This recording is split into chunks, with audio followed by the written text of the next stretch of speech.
Hi everyone, in front of me I've got Toshido P101 and let me share with you how to change the screen timeout on this device.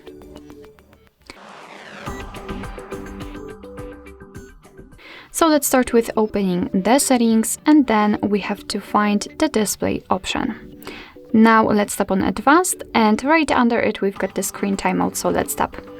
And here we've got some timeout options from which we can choose. At the top we've got relatively short options and at the bottom the longest option, which is never, so it means that your device will never black out. If you want to set the particular timeout, simply tap on the option, so I will pick 10 minutes.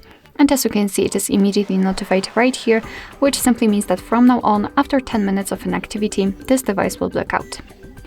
Alright, so that will be all. Thank you so much for watching. I hope that this video was helpful, and if it was, please hit the subscribe button and leave the thumbs up.